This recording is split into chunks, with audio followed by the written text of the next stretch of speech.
Hey guys, Primal Chaos here. Welcome to the channel. Ever since I did Unleash the Archers, Tonight We Ride, you guys just haven't stopped recommending this song, among many others, but this seems to be the standout. So I'm going to check it out today because I feel like there has to be something to it. You guys obviously want me to see it for a particular reason. But yeah, like, look, to be honest with you, Tonight We Ride was pretty fascinating. I was really interested in... the power metal aesthetic has always kind of grabbed me anyway, but the Britney's vocal particularly I found quite interesting, and I had suggested in that video that her high notes sort of are reminiscent of early 80s or early to mid 80s metal vocalists, like Jeff Tate, I think I mentioned, but also like Bruce Dickinson, guys like that. And you guys let me know resoundingly in the comments that it's ironic because that's who her main influences are. And like, I could hear that 100%. That was, to me, super, not obvious that they were influences, but obvious that she is going for a similar sort of tone and sound when she does the high notes. And yeah, so that was really interesting. And as I said in that video, anytime a vocalist makes me sort of sit up and go, wow, what is going on? That's always key for me. That's really cool. So I'm really interested to see what you guys want me to see in this one. It's going to be really interesting for that reason. Yeah, I've got no context for this one. It seems like it's just a studio playthrough. I don't know if it's like a video clip or if it's like them actually recording live in the studio. I had a quick look at it, and I think it's potentially just they've shot a video in the studio to go with the studio track. We'll see. But anyway, thank you for the suggestions. This is really cool. I'm finding so many new bands that I'm into. I mean, pretty much everything I've reviewed, I've found something that makes me want to sort of check out more of their material. So, it seems like we keep talking in the comments about rabbit holes. I'm going down a ginger rabbit hole or whatever. Essentially, I'm going down a music rabbit hole. That's what's going on. So anyway, without further ado, let's check this out.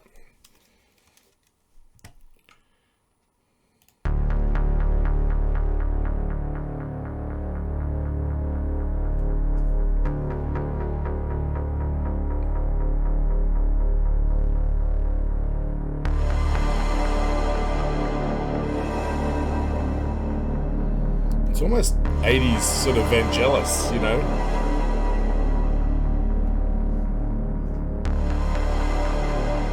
like the Blade Runner soundtrack sort of thing.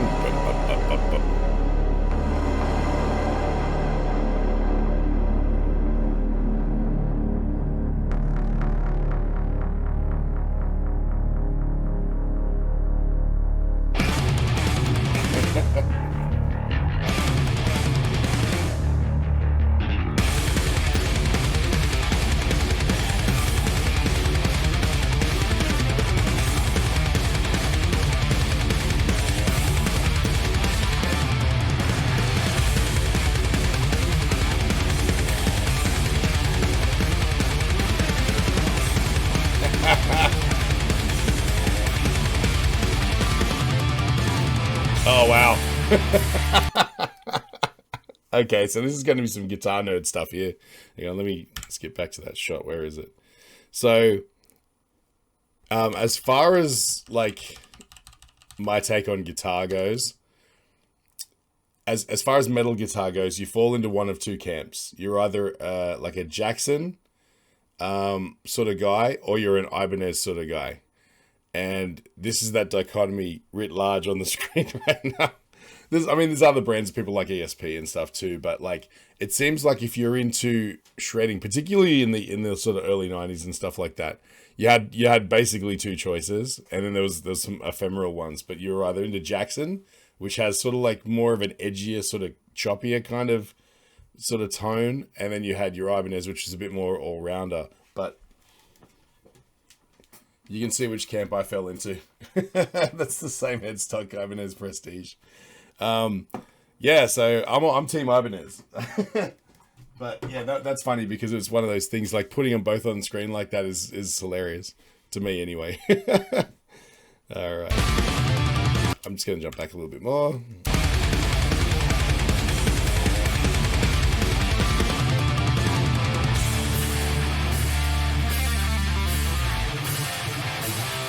Oh, wow, that's really Queensryche.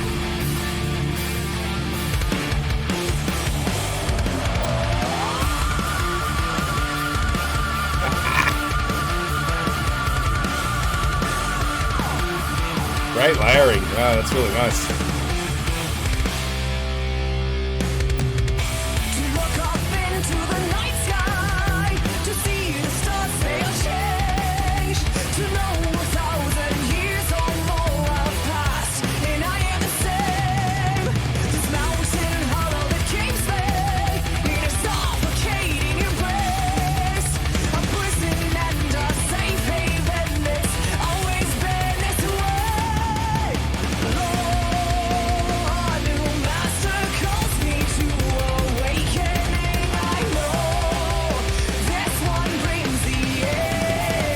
Where are we going?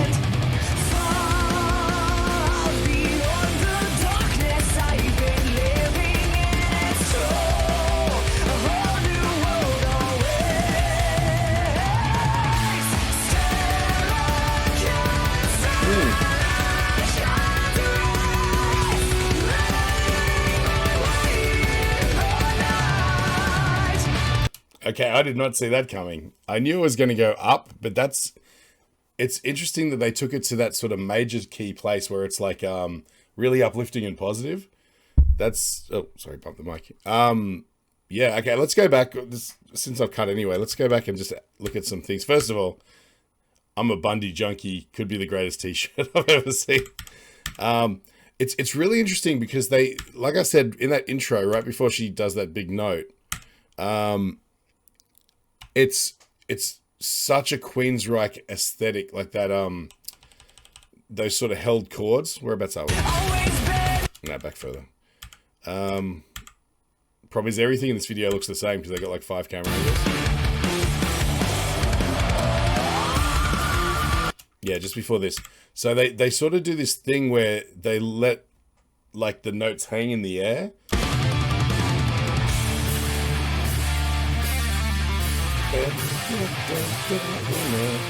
That's just like early Queensryche 101, you know. So I'm trying to think of the song. It's not The Warning, but it's from those earlier albums. You know, there's definitely like some influence there. But then they go into these galloping riffs, which are just reminiscent of Iron Maiden. So it's like, it's, you know, not to take anything away from these guys. I don't want it to sound like the way I hear them is just a culmination of their influences. They obviously have their own sound and all that sort of stuff. But I love it when bands wear their influences on their sleeve, because if it wasn't for influences, every band in the world would be completely different. You know, we wouldn't have genres, you know. So I think it's fantastic, and it's cool for fans of the genre because you can latch onto things like that. You can be like, oh, they're doing that thing that I love that Queensryche does, you know, or whatever. But yeah, it doesn't take anything away from them as musicians and creative people, but it just, I love finding those little niche. It's almost like they've hidden secret messages in there for fans of the genre. You know, that's really cool.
Great choice.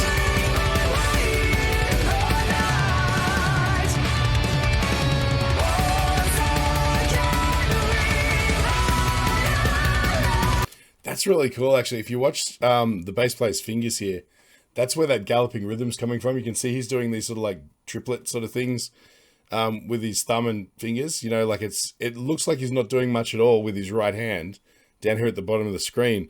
But that's the foundation of this whole rhythm, is just that sort of he's galloping with his fingers on the strings to make that sound. You know, just see if you can see it here. He just seems so casual and calm, but to play that rhythm, you know, just say if you're trying to play that with a pick, it would be a little bit more complicated because you'd have to really time that sort of thing with the pick. I mean, obviously that's how people do it, but in his case, he just seems so relaxed and chill, like as he's doing it, because he's doing fingerstyle bass. Really, really cool.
There is some really nice vocal layering going on through there. There's also, I think she's got like a slapback echo on there to make it sound fatter as well, which is, I don't know if that was 100% necessary, but it's there and it sounds great.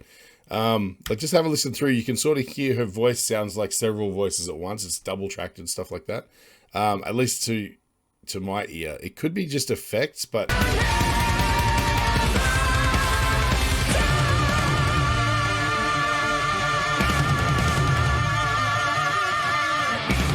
yeah, but whatever. It sounds massive and it's really cool.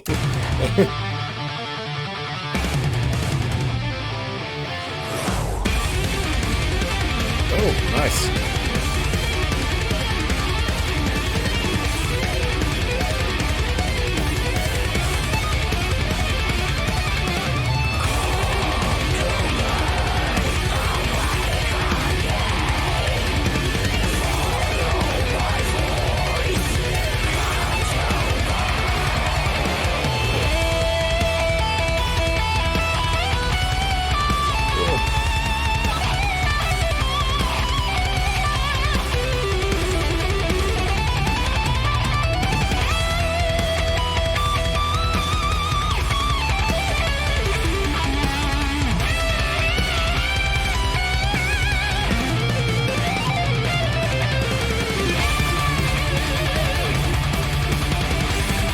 Yeah, that part there actually reminded me heaps of John Petrucci's playing from, let's see if I can find what it was, from Dream Theater, obviously, but, and I'm sure Dream Theater has some sort of influence on these guys as well, but the playing style was just really, really nice.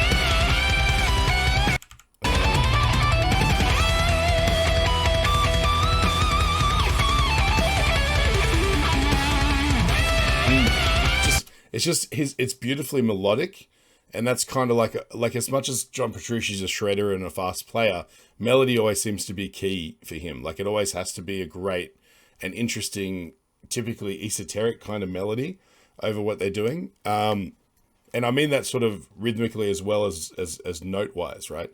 And there was just some really nice chops in there, and that kind of just brings me back to that place, you know.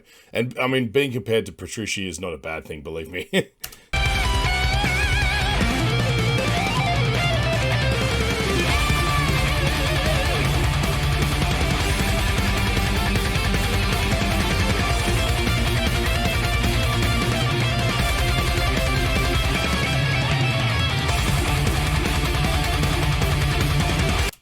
That's actually a really interesting technique they're doing there too.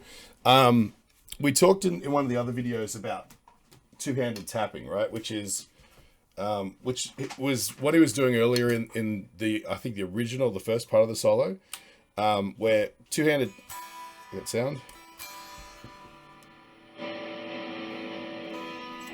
So like two-handed tapping is when you are, you know, playing like a note down here and you're tapping it up higher. So it's what you can actually do is you can get a much wider spread on the fingerboard than you would be able to with just one hand. So you can sort of do these runs where you're sort of like, you know, you can do a lot of different things like that. Sorry, I'm on my whammy bar. Which is a technique that it allows you to play a lot of really complex sounding notes actually quite simply, because you can sort of get away with, you know, doing some really fast stuff and you're not really doing much action.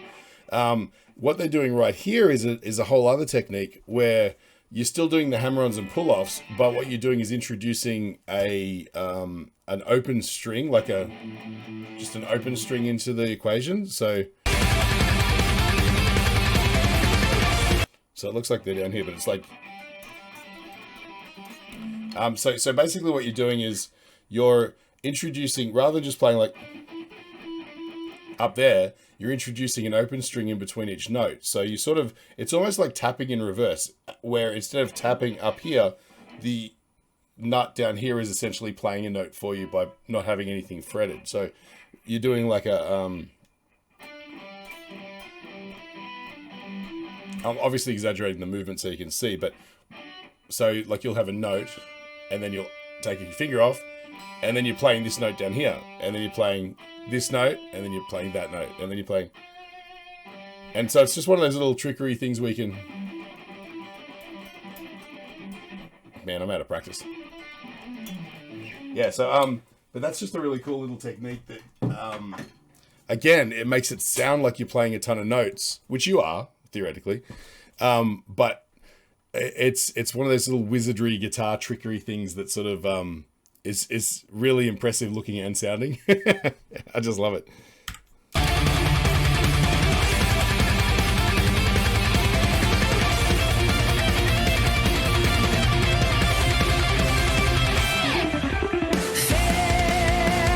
Hang on. Sorry. Very cool.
Cool.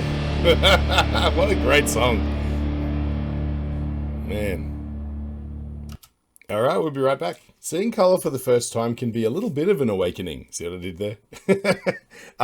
1 in 6 guys, 1 in 200 women are colorblind. And if that happens to be you, there's something you can do about it. You can click on the link in my description and it'll take you to Enchroma's website where you can get an eye test and find out what kind of deficiency you might have. And while you're there, pick up some corrective lenses. They have frames to suit everybody. And if you use the code CHAOS in the checkout, you'll get 10% off. Tell them Primal Chaos sent you.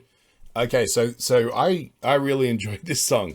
I've never been shy. Like, as you guys know, I'm new to certain genres of metal, right? So a lot of the metalcore, deathcore, blackened deathcore, all this sort of stuff.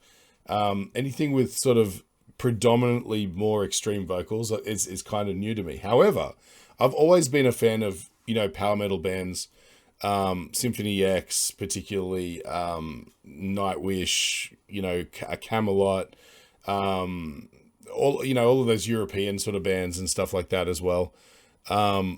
Stradivarius to a degree, all, you know, a lot of those sort of bands, that isn't super foreign to me, right? So this is right up my alley. I kind of like this. It's got a little bit of the, I mean, if you wanted to get really pop culture with it, there's a little bit of Dragon Force energy there, but I think that's kind of a little bit of a too much of an easy comparison. You know what I mean? I think that these guys definitely have their own sort of flavor in that regard. But yeah, look, to be honest with you, I think what's great about these guys is it's exactly what you want. They don't do anything more. They don't do anything less. They give you what's necessary and what's desirable for this kind of music, right? And that is power. They're a power band. They save all of their, like there's, don't get me wrong, there's intricate riffs and stuff going on, and they're doing a lot of little fills and stuff in between, which are really elegant and fast and obviously require a lot of talent, but they tend to keep it pretty straight for the bulk of the song. And they have their flashy moments for their guitar solos and all that sort of stuff. Like, they save it for those moments. Even though they can overplay the shit out of this song, they don't do it. They play fast and they play a lot of notes, but it's only what's necessary, right? And it's sort of the same philosophy with Britney as well. In this song particularly, one thing I noticed that's different is there was no sort of vocal acrobatics or anything like that. It was just the right notes in the right places. But what she's delivering on this song is the power, right? It's just this massive, powerful vocal. No, I mean, there's some high notes in there, but there's not some screeching high notes like we heard in Tonight We Ride. It's just good melody, strong melody, powerful vocal. And that's just brilliant. I'm a big fan of that because, you know, it seems like sometimes there's an impetus for bands to put every single trick they've got into every single song, you know, and it just gets tiresome after a while. You want to have songs that are flashy. You want to have songs that have some little creative sort of moments and things like that. And then you want songs that are just bread and butter, just rock and roll, you know. And this is just a great example of just a perfectly produced and written power metal song, you know. I totally engage with that. That's really cool. Like, I can see myself driving way too fast on the freeway listening to this song, you know. But then again, anytime I hear a galloping beat like that, I just want to start riding horses across the valley of death, you know. But yeah, honestly, this is really cool. You know, their sort of playing is a bit of a masterclass in just keeping it tight, you know.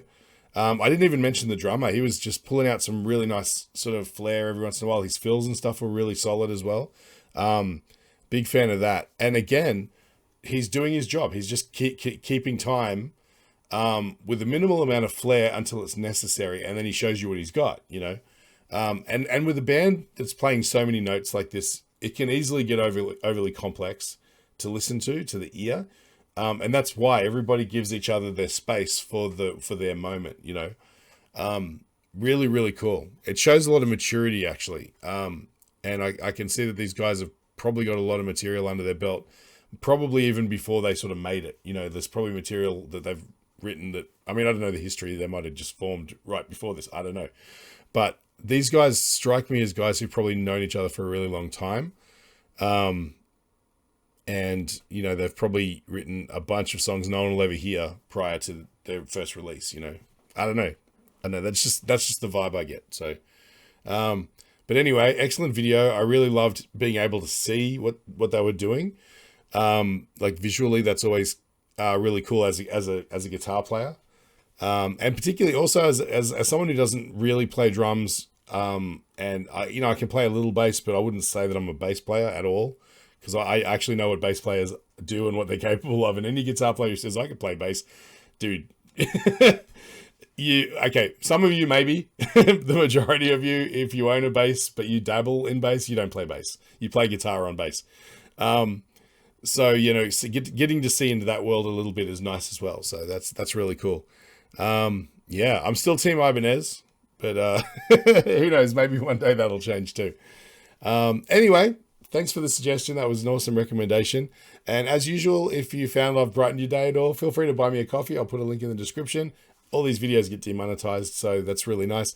Also, like, share, subscribe, follow, whatever. And yeah, thank you. Keep the suggestions coming. I'm a big fan of a lot of this sort of stuff. I know this isn't exactly on brand for what we're doing on the channel, but that's kind of opened up a lot more lately and become a lot more diverse, mostly by accident. But realistically, it's kind of what I'm sort of thinking is the right thing to do, because there's so many great songs out there that don't necessarily have extreme vocals, but they'll have some other element that's worth talking about. So yeah, so just keep your suggestions coming. Nothing's too weird. we'll check out a bunch of stuff in upcoming videos. But yeah, thanks again, guys. I'll catch you on the next one.